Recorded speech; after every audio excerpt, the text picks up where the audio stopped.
ሰላም ጤና ይስጥልን። ይህ የውሎ ኢትዮጵያ የሐምሌ 14 ቀን 2018 ዓ.ም የምሽት አጫጭር የዜና ጥንቅር ነው። ከዜናው ጋር ነው በረከት አብሳምሶን ነኝ። እስከ ዜናው ማብቂያ አብራችሁን ሁኑ። በመጀመሪያ ማርስተ ዜናዎችን እናስቀድም። በመጀመሪያም በማዕከላዊ ኢትዮጵያ ክልል የ8ኛ ክፍል ክልል አቀፍ ፈተና በይፋ ወጥቷል። ስለዚህ የምንመለከት ይሆናል። እንዲሁም የሀገራዊ ምክክሩ ሂደት የሚል የዜና ጥንቅርም አለን። ከባህር ማዶ ዘገባዎቻችን ደግሞ ሐማስ ከ2 ዓመት በኋላ መሪ ተሾመላት። ስለዚህም የምንመለከት ይሆናል። በመጨረሻም አንዲ በርንሃም የብሪታንያ ጠቅላይ ሚኒስትር ሆነው ተሾሟል። ስለዚህም የምንመለከት ይሆናል። እስከ ዜናው ማብቂያ አብራችሁን ሁኑ።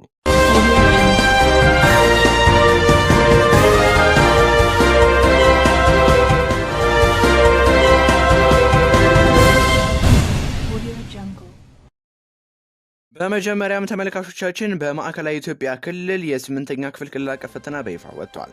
ማዕከላዊ ኢትዮጵያ ክልል ዘንድሮ ክልል አቀፍ የ8ኛ ክፍል ፈተና ከወሰዱ 85531 ተማሪዎች መካከል 83342 ተማሪዎች ወይም 97.4% ማለፋቸውን አስታውቋል። ከ1538 ትምህርት ቤቶች ውስጥ 1017 ትምህርት ቤቶች ሁሉም ተማሪዎቻቸውን እንዳሳለፉ ያሳወቀው ክልሉ አንድም ትምህርት ቤት ተማሪ ያላሳለፈ የለም ብለዋል። ሌላው የዘንድሮ ውጤት ከ2017 ዓ.ም ጋር ሲነጻጸር በ61.5% መሻሻል ጠቁመዋል።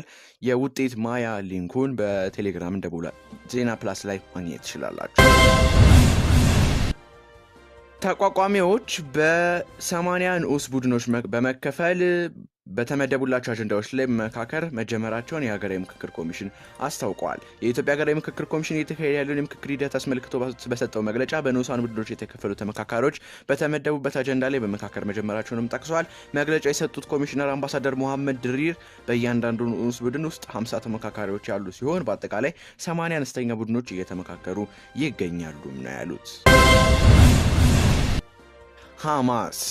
ሐማስ ከ2 ዓመት በኋላ መሪ ተሾመለት። ካህሊል አልሃያ የሐማስ መሪ ሆነው ተሾመዋል። ድርጅቱን በከፍተኛ አመራርነት ያገለገሉት አልሃያ ያህያ ሲንዋር በመተካት ነው ኃላፊነቱን ተረክበዋል። ሐማስ ሲንዋር በጥቅምት 2024 ከተገደሉ በኋላ ያለ መሪ ቆይቷል። ከእስራኤል እና ሐማስ ጦርነት በኋላ እስራኤል ሃኒህ እና ያህያ ሲንዋርን በመከተል ሶስተኛው የድርጅቱ መሪ መሆን ችለዋል። ዘገባው የሚድል ኢስት ሞኒተር ነው። አንዲ በርንሃም የብሪታንያ ጠቅላይ ሚኒስትር ሆነው ተሾሙ። በርንሃም ለደጋፊዎቻቸው ሰላምታ እየሰጡ ከለንደን ወደ ዳውን ስትሪት ተጉዘዋል። አዲሱ ተሿሚ በፖለቲካ ጫና ከስልጣን የለቀቁትን ኬር ስታርመርን በመተካት ነው ወደ ኃላፊነት የወጡት። በርንሃም ኬር ስታርመር በፈቃዳቸው ስልጣን ተለቀቁ በኋላ የተሾሙት ስታርመር ለበርንሃም መልካም ምኞታቸውንም ገልጸውላቸዋል። አዲሱ ጠቅላይ ሚኒስትር የኢኮኖሚ ጫና፣ የፖለቲካ አለመረጋጋትና ከአሜሪካ ጋር ያለው ውጥረት የተሞላበትና እንደ ተግዳሮት የሚጠብቃቸውም ተገልጿል። ይሁን እንጂ የሀገሪቱን ኢኮኖሚ እንደሚያስተካክሉና አዲስ የፖለቲካ አካሄድ እንደሚከተሉም ተናግረዋል። የ56 ዓመቱ በርንሃም ቤተ መንግስት ሲደርሱ በንጉስ ቻርልስ አቀባበልም ተደርጎላቸዋል። ተመልካቾቻችን ለዛሬ ያዝናቸው ልዩ የውሎ ኢትዮጵያ ሐምሌ 14 ቀን 2018 ዓ.ም የምሽት አጫጭር የዜና ጥንቅሮቻችን ይህን ይመስሉ ነበር። ከዜናው ጋር በረከት አብሳምሶን ነበርኩኝ። የደቦል ዜና ፕላስ የቴሌግራም ቻናልን በመቀላቀል ሰፊ የዜና ጥንቅር ያገኙ። እንዲሁም የውጤት መመልከቻውን ሊንክ ማግኘት ይችላሉ። የማዕከላዊ ኢትዮጵያ ክልል ማለት ነው። በሌሎች ዜናዎች እስከምንገናኝ ሰላም።